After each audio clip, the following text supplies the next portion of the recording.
हो गया जी। अच्छा बेटा जी, जो आज का हमारा टॉपिक है वो है strategies to remove environmental issues. किस तरीके से हम इन्वायरमेंटल इश्यूज को कम कर सकते हैं, कौन कौन सी स्ट्रेटजीज हैं जिस तरीके से हम इन्वायरमेंटल इशू कम कर सकते हैं। हमने देखा, हमने स्टडी किया कि ग्लोबल वार्मिंग क्या है, किस वजह से हो रही है। हमने स्टडी किया एसिड रेन क्या है, किस वजह से हो रही है।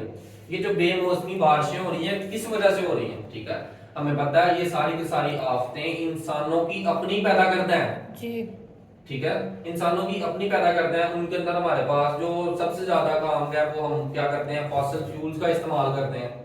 ठीक है, फॉसिल फ्यूल हवा में बहुत ज्यादा क्वांटिटी के अंदर कार्बन के ऑक्साइड रिलीज कर रहे हैं, सल्फर के ऑक्साइड्स रिलीज कर रहे हैं, नाइट्रोजन के ऑक्साइड्स रिलीज करते हैं। मैं यहाँ पे लिख देता हूँ, वो क्या कर रहे हैं, ऑक्साइड्स ऑफ कार्बन रिलीज कर रहे हैं।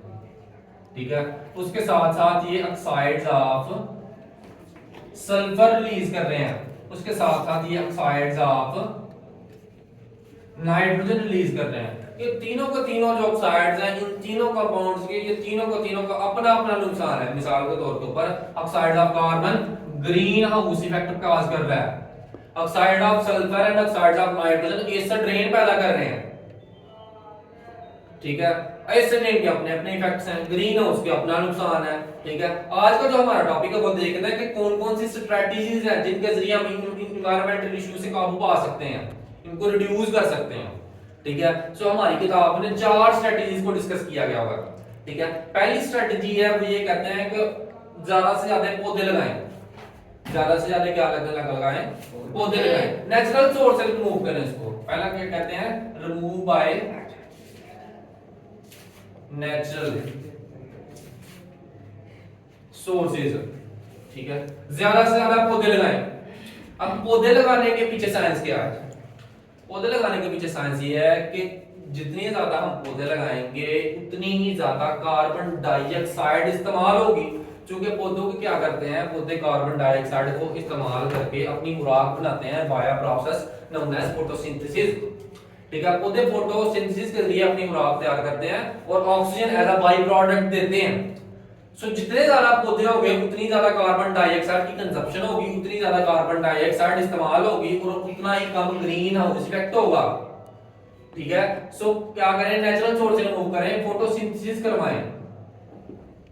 फोटोसिंथेसिस का हमें पता है, फोटोसिंथेसिस क्या है, प्लांट्स क्या करते हैं, कार्बन डाइऑक्साइड को और वाटर का इस्तेमाल करके in the presence of chlorophyll pigment, ठीक है, एंड सनलाइट क्या करते हैं, अपनी खुराक तैयार करते हैं और कार्बन डाइऑक्साइड को कन्वर्ट कर देते हैं किसमें, ग्लूकोज के अंदर C6H12O6 के अंदर, और oxygen as a by product देते हैं। ठीक है, सो यहाँ पे हमारे पास क्या हो रही है, कार्बन डाइऑक्साइड इस्तेमाल हो रही है। सो कार्बन डाइऑक्साइड इस्तेमाल होगी तो हमारे पास ग्रीन हाउस इफेक्ट कम होगा। सो ज्यादा से ज्यादा पौधे लगाएं, नेचुरल सोर्स के लिए इसको क्या करें, रिमूव करें। जितने ज्यादा पौधे होंगे उतनी ज्यादा कार्बन डाइऑक्साइड की कंजप्शन होगी। सो पहला पॉइंट ये हो गया। दूसरा पॉइंट ये कहते हैं कि आप गाड़ियों के अंदर, हमें पता है फॉसिल फ्यूल जलता है। ठीक है, गाड़ियों के अंदर जो फॉसिल फ्यूल जलता है वो फॉसिल फ्यूल्स हाई क्वांटिटी में ऑक्साइड्स ऑफ सल्फर और ऑक्साइड्स ऑफ नाइट्रोजन देता है। ऑक्साइड्स ऑफ सल्फर और ऑक्साइड ऑफ नाइट्रोजन गाड़ियों के अंदर से निकल रहा है। ठीक है, अब किस तरीके से हम ऐसा करें कि गाड़ियों के अंदर से ना सल्फर के ऑक्साइड निकले, ना ही नाइट्रोजन के ऑक्साइड निकले, ना ही कार्बन के ऑक्साइड निकले। सो गाड़ियों के अंदर एक ऐसी चीज लगा दी जाए जो कि क्या करे कि गाड़ियों के अंदर इनको निकलने ना दे, या इन सल्फर के ऑक्साइड्स को कन्वर्ट कर दे किसी और चीज के अंदर। उस गाड़ियों को उस डिवाइस का नाम है कैटालिटिक कन्वर्टर। कैटालिटिक कन्वर्टर क्या करते हैं, गाड़ियों के अंदर जो हार्मफुल गैसेस निकलती हैं उनको कन्वर्ट कर देते हैं लेस हार्मफुल गैसेस के अंदर, जो कि नुकसानदेह एनवायरनमेंट के लिए नहीं होती। ठीक है, दूसरा सोर्स क्या कहता है कि use of catalytic converter.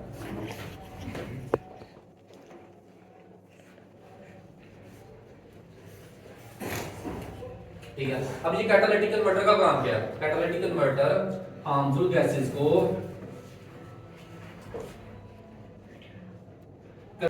Less harmful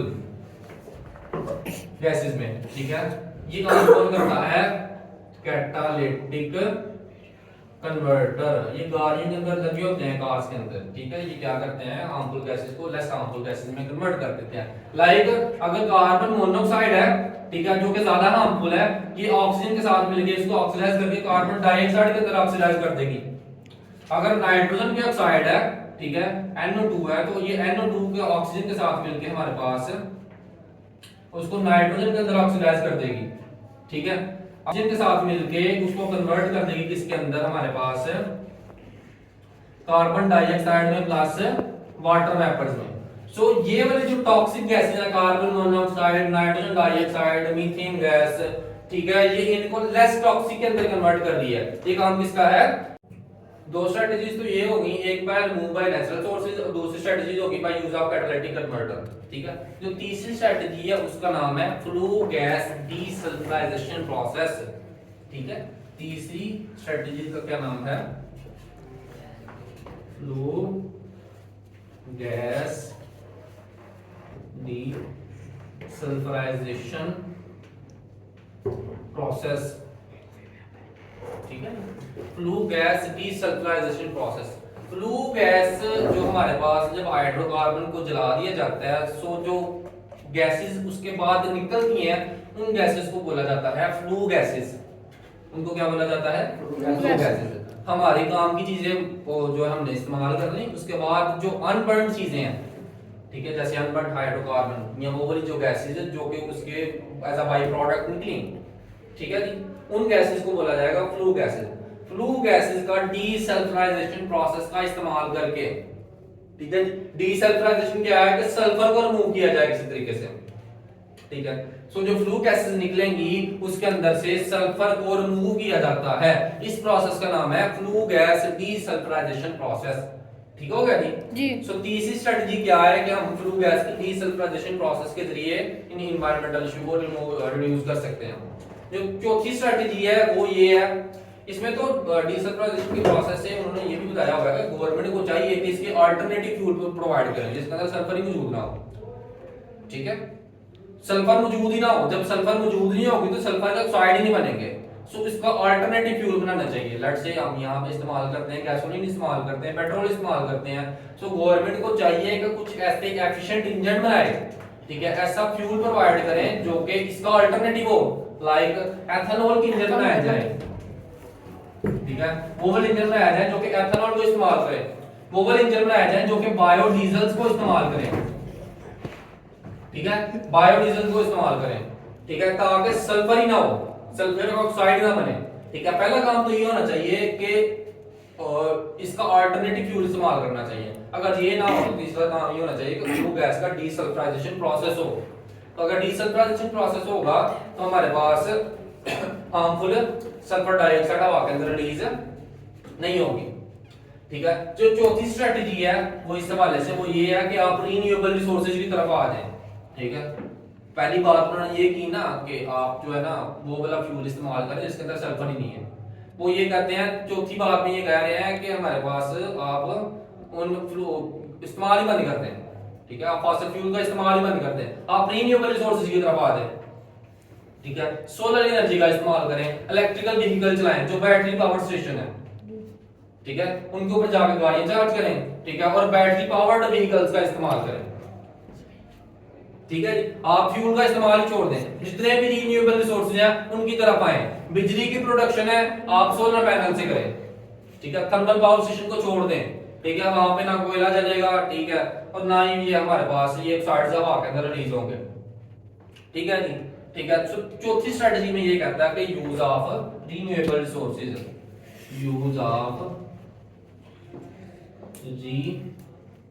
renewable resources, ठीक है, ज्यादा से ज्यादा इस्तेमाल रिन्यूएबल रिसोर्सेज का करें। जितने ज्यादा रिन्यूएबल रिसोर्सेज इस्तेमाल होंगे उतने ही कम हमारे पास एक एनवायरमेंटल इश्यूज उठेंगे, ठीक है जी। सो ये हमारा टॉपिक है, ये 4 पॉइंट्स जो मेजर डिस्कशन की हुई है, ठीक है। उम्मीद करता हूँ आप सबको समझ आ गई हो।